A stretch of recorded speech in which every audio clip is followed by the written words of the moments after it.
Hey there, home cooks! I hope you're all ready to dive into another delicious recipe today. Welcome back to the channel. It's always a pleasure to have you here. And today, we're going to make something truly special. Today, I've got a super simple yet delicious recipe for you. Perfect roasted Brussels sprouts. These little green gems are going to be the star of your next meal. Trust me, even if you're not a fan of these little green veggies, this recipe might just change your mind. The roasting process brings out a wonderful caramelized flavor that's hard to resist.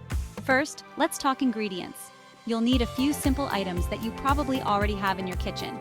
1 pound of fresh Brussels sprouts. Make sure they're firm and bright green for the best results. 3 tablespoons of olive oil. This will help them roast beautifully and add a nice richness.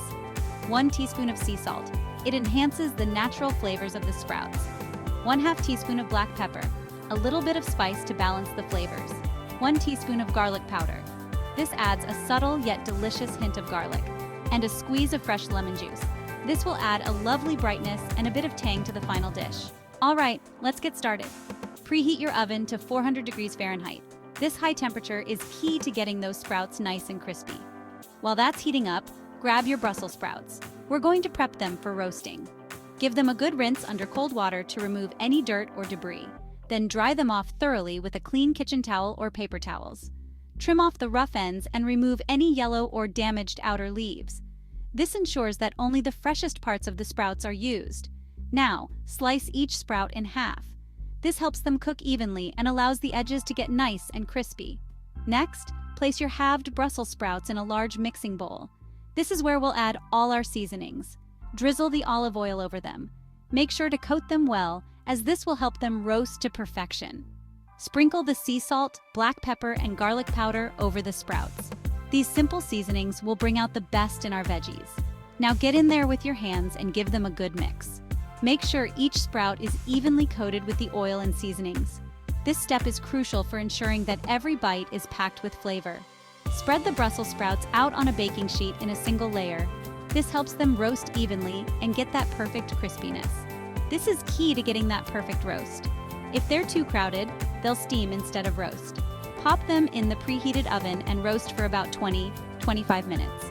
The high heat will caramelize the edges and make them irresistibly crispy. You'll want to give them a shake halfway through to ensure even cooking.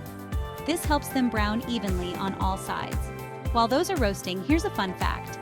Did you know Brussels sprouts are packed with vitamins and antioxidants? They're a powerhouse of nutrition. They're not just tasty, they're super healthy too. Eating them regularly can boost your immune system and improve your overall health. All right, back to our sprouts. The timer should be going off soon, so let's check on them. After 20-25 minutes, take them out of the oven. They should be beautifully golden brown and crispy on the outside, tender on the inside. They should be golden brown and crispy on the outside, tender on the inside. This is the perfect texture for roasted Brussels sprouts. Give them a final touch by squeezing some fresh lemon juice over the top. This adds a lovely brightness to the flavor and makes them even more delicious. The acidity of the lemon juice balances the richness of the olive oil and the caramelized sprouts. And there you have it, perfect roasted Brussels sprouts. They're crispy, flavorful, and absolutely delicious. They're great as a side dish or even just a healthy snack. You can pair them with your favorite main course or enjoy them on their own. Give them a try and let me know what you think in the comments below. I'd love to hear how they turned out for you. If you enjoyed this recipe, don't forget to hit that like button, share with your friends, and subscribe to the channel for more delicious recipes. Your support means the world to me. Thanks for watching and happy cooking. See you next time. Keep experimenting in the kitchen and enjoy the process. Please like, share, and subscribe. Your feedback and engagement help us bring more exciting recipes to you.